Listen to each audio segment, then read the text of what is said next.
Welcome to today's webinar, From Math to Electives, Digital Learning Improves Student Outcomes.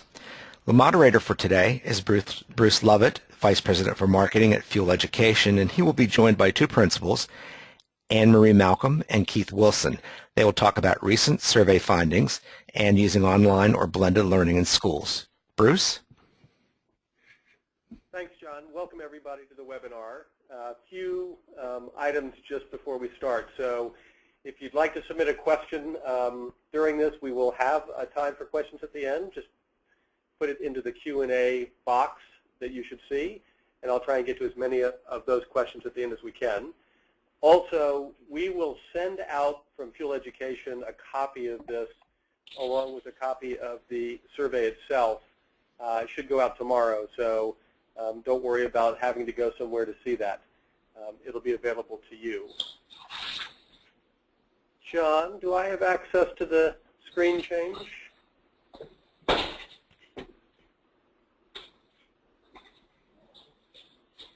You do now. Sorry I didn't click that button. Great.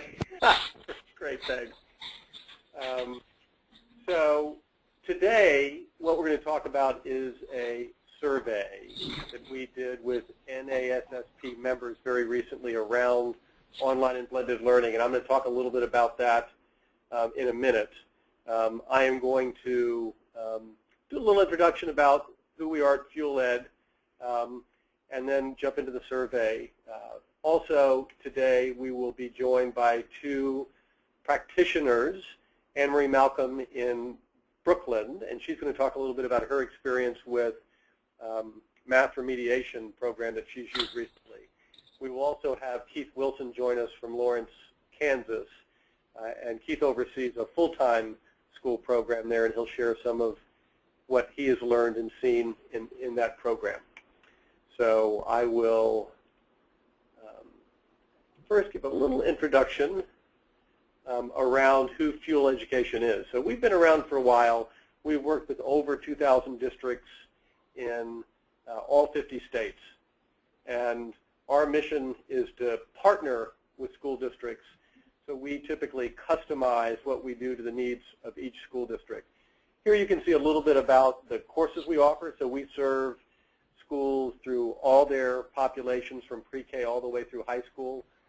We have well over 500 courses and pieces of content, and we provide not just the content, but the platform, which we call PEAK, which is a personalized learning platform that enables an administrator, a teacher, and a student to view all their courses, and for the teacher and administrator to view the results and manage all their programs, including the ability to customize content that we provide with a number of sources, including sources that are created by the district and school themselves. We also provide instructional services if the district prefers that, professional development, and other services. So we are a provider that can customize a solution exactly to your district needs. Now to talk a little bit about the survey. We recently, working with NASSP members only, sent out a survey about what their current use and needs are around online and blended learning. So we had 480 people respond, and as you can see, the majority of those, if I'm doing my math right, 76%, were principals or assistant principals that actually answered that survey, which is a pretty good survey population. So we like these results in terms of the total population that answered the survey. So one of our questions was, are you currently using online or blended learning in your school? And 72% of the respondents said yes. This, by the way, lines up with other survey data we see out there from organizations like Keeping Pace, as well as EdNet Insight, a division of MDR. So we've seen somewhere between 60 and 80% of districts answer the question that they are offering online and blended learning. So that's in line with what we're seeing from an industry perspective. When we ask the question, what is your primary online learning model that you're using today or plan to use in the next 2 years, 80% responded that it was blended learning. And what that means is some portion of the learning takes place in a traditional school building, and some percent can take place outside. Fully online learning typically refers to either full-time online school or online courses that are taken outside of the school building. Again, this number, this percent of people using blended learning has dramatically grown over the last 5 years, and we're seeing survey results in the 70 to 80% preference for blended. So NASSP members seem to be following that trend. Here we go. Just go to the next slide here. This is a little, I don't know why it's, here we go.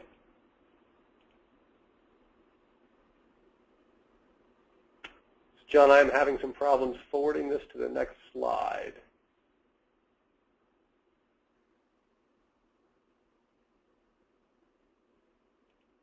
There we go.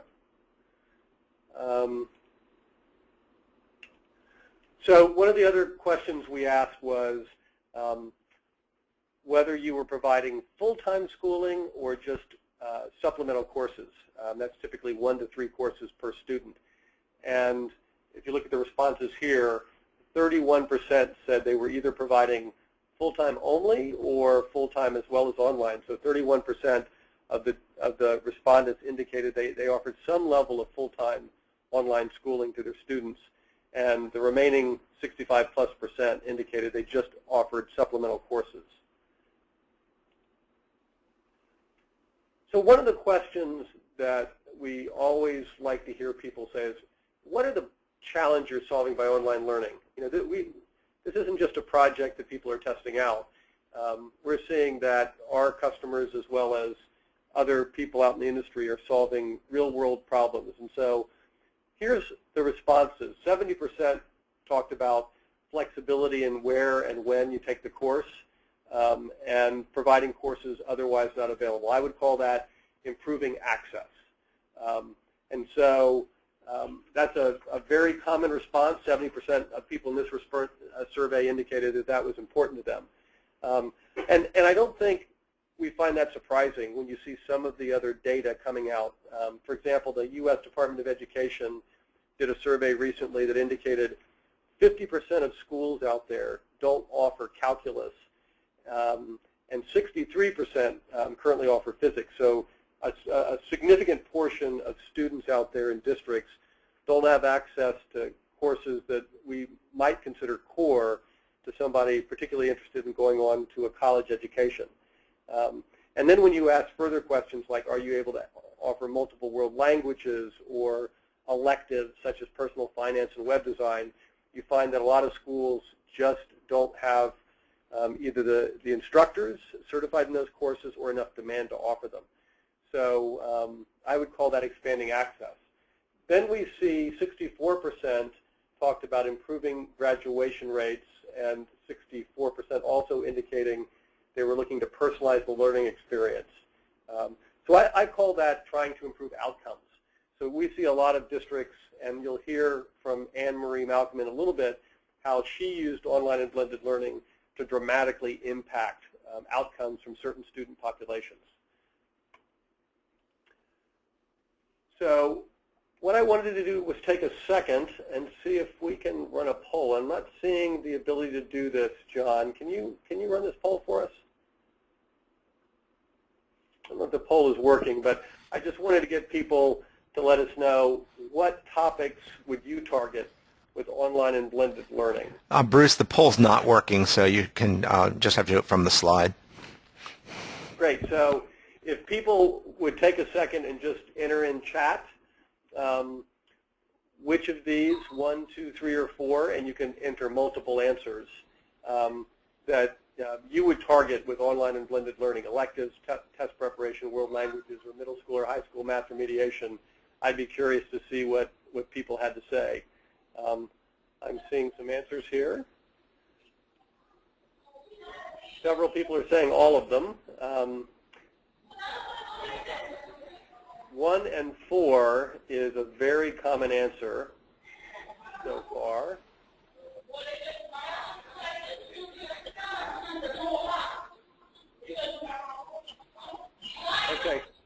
So far I'm seeing 1 as the #1 answer, and then a pretty even mix between the remaining answers 2, 3, and 4.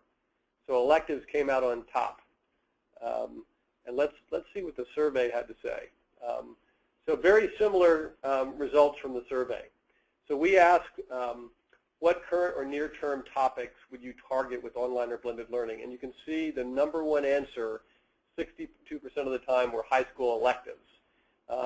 And then you see a grouping of answers in 43 to 38% that included test prep, hospital and homebound education, for which online and blended can be a really unique way to address those issues, and then world languages, and then a quick follow-on with middle school math.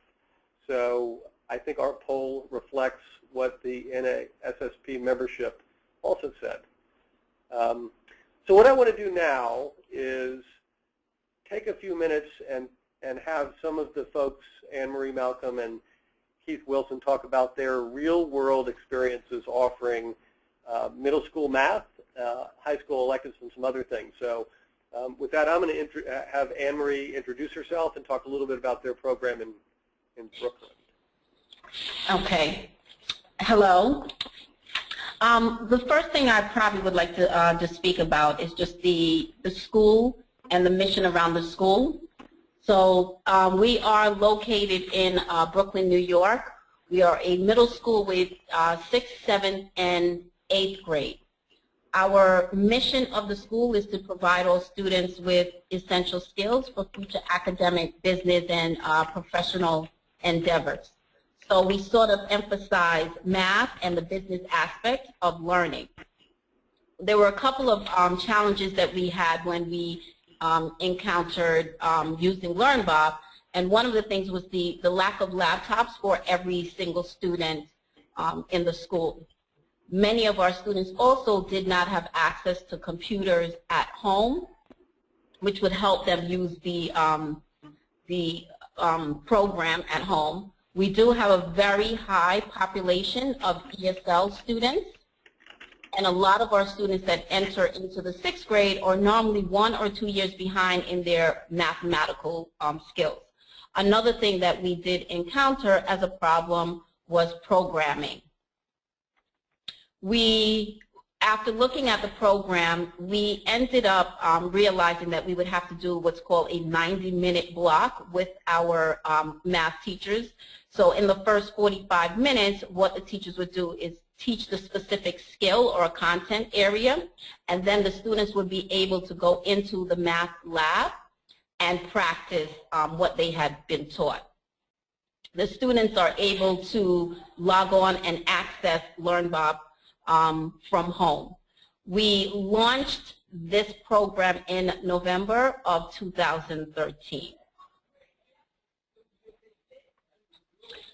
Some of the challenges in 2013 was that we had the Common Core that was expected of the teachers to sort of specialize in.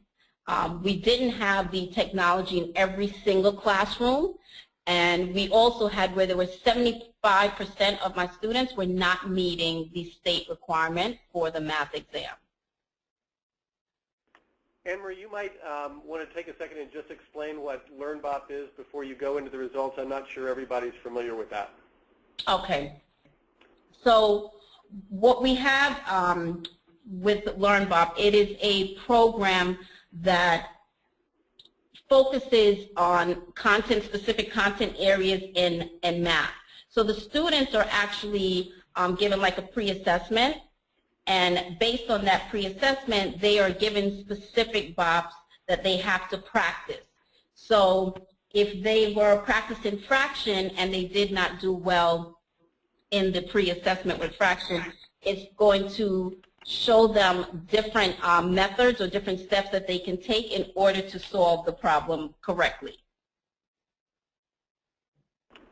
Great, thanks. After they have completed or mastered that specific BOP, then they're able to move on. It's also computerized where the teacher can track the students. They can also provide practices that they can do at home.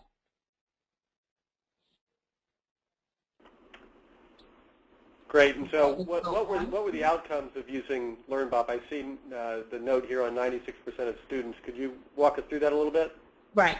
So one of the things that my students really enjoyed or loved was the fact that they did not have to stay for 90 minutes with the teacher in the sense of just teaching the program, and it just becomes a little bit sort of boring. So they really enjoyed going onto the computer for the next 45 minutes and practicing what the teacher had taught them. And with that, we noticed that the students were making gradual progress, and by the time that they did have the the New York State math exam, 25% of my students who were the passing rate prior turned to be where it was 96% of my students that made progress in the state math exam. That is obviously a huge percent. Do you see, when you talk about using LearnBop, were you using that daily, weekly, or how often, Anne-Marie, did your kids actually get onto LearnBop and use the program? So one of the things that we did try to incorporate was at least twice a week in school that they would use the twice to 3 times a week in school that they would use the LearnBop, but we also had where they can go on at home and continue to practice. But due to scheduling, they were not able, and due to the lack of having enough computers, we were not able to do it every single day. Gotcha. Gotcha. That makes sense. Well, we'll hear a little bit more from Anne-Marie in a little bit. Now I want to introduce Keith Wilson from Lawrence, Kansas. Keith, you want to give us a little background? Absolutely. My name is Keith Wilson. I'm the virtual school principal here at Lawrence. We have a school, kindergarten through 12th grade, of approximately 1,300 students. We've had a high of about 1,500, and over the years have seen an increase. We launched in 2004, and K-12/Fuel Ed has been our constant partner in our endeavor. The picture that was posted on one of the earlier slides of me is not the picture I asked NASSP to post. I had my high school yearbook picture, but they put that one up anyway. And I will tell you, as you can see, I've been in education for quite some time. Over 30 years in education, and not a single district that I've been in, and I've been in numerous districts, not a single district I've been in has a research and development budget. However, Fuel Ed does have a research and development budget, and they've done extensive research and development of a world-class curriculum that allows us a wonderful partnership with them. So we want in Lawrence to leverage that, and we want to be in control. We want the control at the school and district level rather than having that control be external factors deciding what's going to happen. And some of those external factors, quite honestly, are the kiddos that we serve, who, if we don't serve them right, will definitely find other places to go to.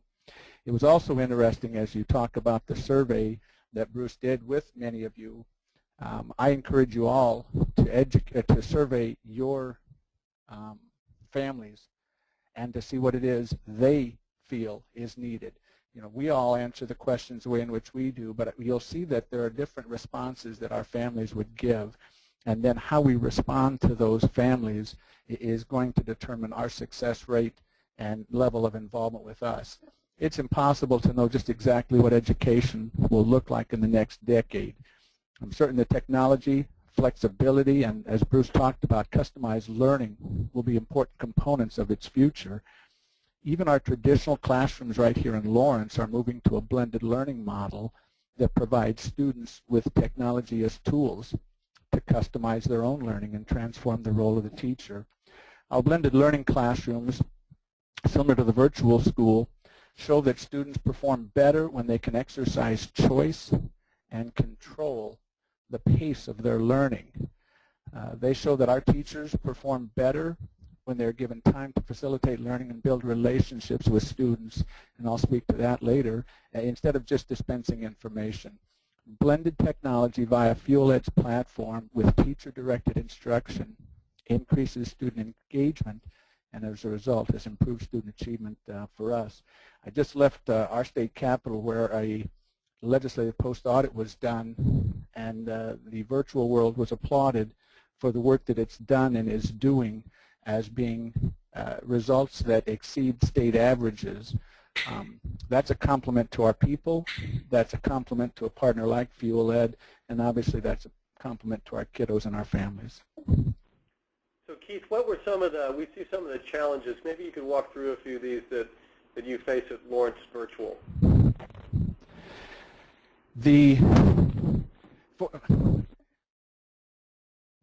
There's a slide coming up where we talk about the kids that make up Lawrence. Thank you, Bruce. Here we go.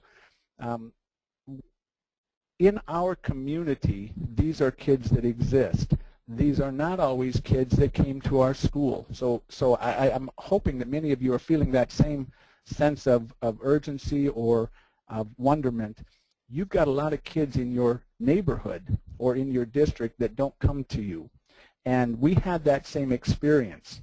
They didn't come to us because they experienced a bullying issue in the brick and mortar world.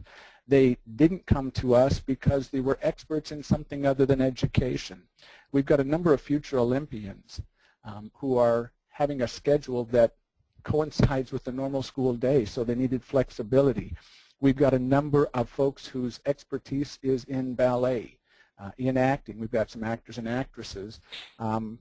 They're dealing with medical situations, whatever it might be. These were folks that never saw the walls and halls of a brick and mortar school.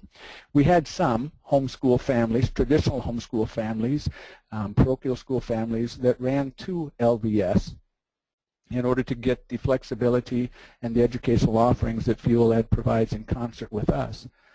We also had those who were running from. They're running from an IEP in the brick and mortar school. They're running from a teacher that they didn't want their child to be exposed to.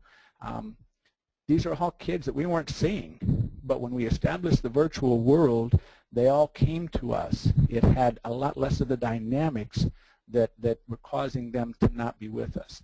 We had students that came to us that were struggling with pacing issues. It was just important that we provided I hate the word safe haven, but we provided an alternative for them in order to get them in. 43% of the Lawrence Virtual School students matriculate from homeschool and private schools rather than from other public school settings, and 31% are enrolled because of extenuating circumstances. We have to serve them. I go back to my earlier comments. If we can be in control and leverage our strengths and abilities, then they will not be controlled by external influences. So Keith, as you look to address that broad range of challenges, maybe you could speak to a couple of offerings that you all have had provided, particularly in the area, when you've got quite a bit here. Be curious to hear a lot about the elective program and how that was received by the students, if you have any data there or any feedback. As with anything, to my colleagues that I'm speaking to, we have to, at so many times in education, and we hate it, we have to look at dollars and cents. But we always like to say, let's look at dollars and cents, C-E-N-T-S, but let us also look at S-E-N-S-E. And there's a sensible way to utilize those dollars and cents and maximize what it is we're doing. We've got great talent at the Lawrence Virtual School. We have great talent in the Lawrence Public Schools. But we don't have all areas of certification covered. We often use the Mandarin Chinese as an example, but there are some mathematical courses needing certification, even some history and sciences that are needing unique certification. We don't have that capability, and we don't have the funding for it when it's just going to be one class afforded to the kids.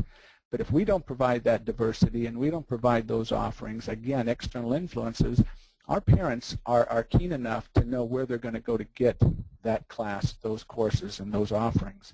What Fuel Ed does is helps us with a national bank of teachers that can be drawn from at the secondary level to fill those niches and to fill those unique courses without taxing our dollars and cents, and it makes great sense to us. The broader our offerings can be, the more of our constituents we're serving. Also in this list were those kiddos who are needing credit recovery. Again, having the staff afforded and available to us is not always an option and an opportunity, but the partnership that we have provides that. The other thing that does happen, folks, in our world, we have a transient population in our state. They'll come to Lawrence, perhaps to Kansas University for a degree, and then they'll matriculate somewhere else. We have some that deal with divorce situations where a kiddo will move to another city in town or a city in the state. Having a virtual and/or / blended option and opportunity allows those kiddos to still be on our rolls in that they can be based in Lawrence but go to live with the other sibling for a portion of the year and not have their education disrupted at all. Yeah, that's a unique option, Keith, that you guys can offer because you cover the entire state. Is that correct? Yeah, that's absolutely correct. And obviously, my colleagues on the webinar will have different and unique circumstances, but when they approach the needs of their exact community, they'll have the same thing. Even a kiddo that may move from one school neighborhood in your district to another could still be your kiddo through this process. Gotcha. Gotcha. Well, thanks. So I thought it'd be useful to spend a minute or a few minutes on some of the tips that Anne-Marie and Keith have taken away from their experience offering online and blended courses. So Anne-Marie, maybe you could walk through your tips and give us a little color first. Okay. One of the things that I talked about was just understanding that high-quality learning can take place in an online environment. So with the LearnBob, which is automated tutoring and assessment tool for our students, the teachers are able to assign a set of problems to their class, and it can either be multiple choice or question where they have to answer in their notebook. So each student is able to complete the set of problems individually. The students are able to see how they are making progress, and the majority of the time we have noticed that our students do better with the online program than when they are actually in front of the teacher. So that was the reason why I had where high-quality learning can take place in an online environment. Number two, knowing that our students are able to learn and study at their own pace creates a successful environment. A lot of our students, our makeup of our students are L's, or we do also have students who live in shelters or live in foster care, and absences, a lot of absences. So we want to create an environment that they can learn at their own pace. It may take them a week or two to grasp the concept, whereas another student, it may take them 2 days. So we want to make sure that we're meeting the needs of every single student in our school. Setting student expectation for online learning. One of the things we make sure that when the students enter the computer lab or they get the laptop, they know that they're expected to work on the specific task that was assigned to them, and they have that 45 minutes to actually finish up the work. They also have an incentive chart so that the students see how they're progressing. We also have what's called a flexible grouping, where we do have where sometimes the students work together based on the data that we receive from the LearnBob. And Anne-Marie, you mentioned some of your students probably don't have access to internet or laptops at after school. Has that been an issue for some of the kids, or are you able to cover that enough in the labs during the week? So what I did do this year compared to what we had last year is that I did receive a grant last year where I was able to put in a brand new computer lab. So what I have done is I program every single class to go into that lab at least 3 times a week. So they're programmed so that the students are able to work on the computer. And we also have a 6-period, all of my students have lunch at the same time. I created what's called our Genius Bar. And in that Genius Bar, and the bar stands for Books, Arts, and Relaxation, we have 3 computers in that Genius Bar where the students are able to go on and do their Learn Bar. Gotcha. That's a great idea. I don't know if there's any brand issues with Apple there with the Genius Bar, but it sounds like a great idea. Well, the idea came actually, the students selected that, but we figured out the acronym. Great. Key thoughts that you would have folks from this audience take away in terms of tips? Absolutely. One of the earlier slides, folks, and it's always tough when I'm challenged, and it's always a delicate issue to challenge my colleagues. One of the earlier slides talked about how in that survey that 72% of us use blended online learning. My question to you is, are you using it the way you want to use it, or are you using it the way the students and families need it to be used? I will tell you, as you look at item number 4, that I have been all over the state serving families and in meetings with our parents, as well as here within the district. I have never had a parent or community member tell us how wonderful our computers are. I've never had them discuss the technology at all. But what I hear time and time again is how kind and empathetic our teachers are. We are blessed, as I'm sure you are, with quality teachers who reach out to the children and the families and take them where they are in a direction that they know they need to go, provided it obviously is realistic within our parameters. But the human element always prevails, even in the online virtual world, blended world, and that will never stop, folks. Technology may act like it's going to control the world, but it's not because of the quality of the people. Next item for me is that you never let education get in the way of learning. And I think we tend to do that as educators, and it's a very difficult and slippery slope for us.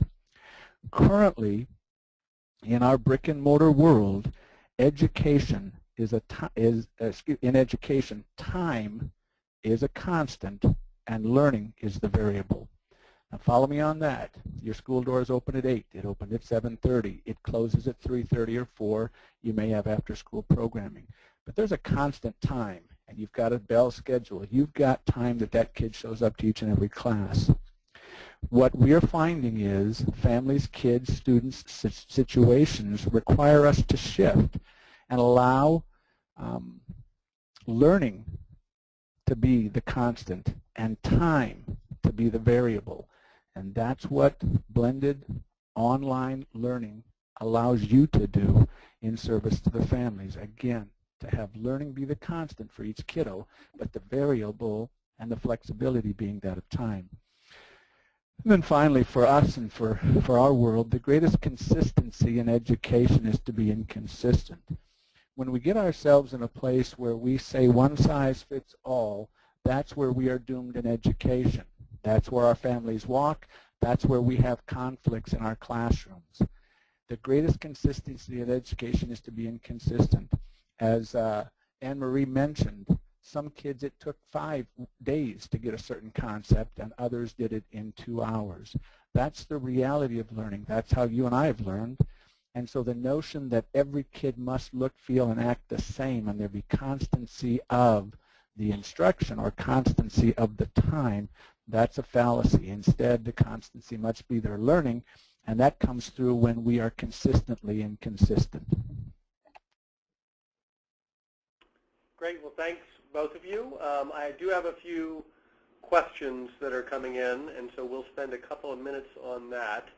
Before I do, I just want to mention that we will be sending a copy of this survey as well as a recording in an email follow-up, so no need to go hunting for it. I think we will also reference a copy of the Middle School 385, the case study from Anne-Marie's Brooklyn classroom using LearnBop and some of the great results there. So that'll be coming your way as well. And obviously, if you want to learn more about Fuel Education, feel free to come to getfueled.com or tweet us, and we will be glad to follow up.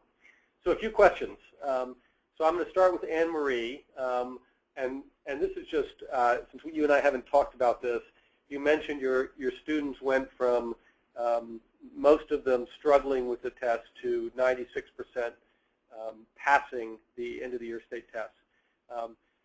Do you see a dramatic impact in terms of their overall engagement of school as a result of that, or because it's just one course? Maybe not so much. I'm just curious to see if there's a bigger impact than just the algebra class. Okay.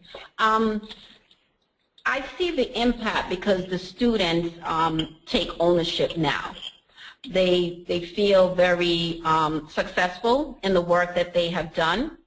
And it also made me realize that just having the teachers being facilitator in front of the classroom is not what my students are looking for.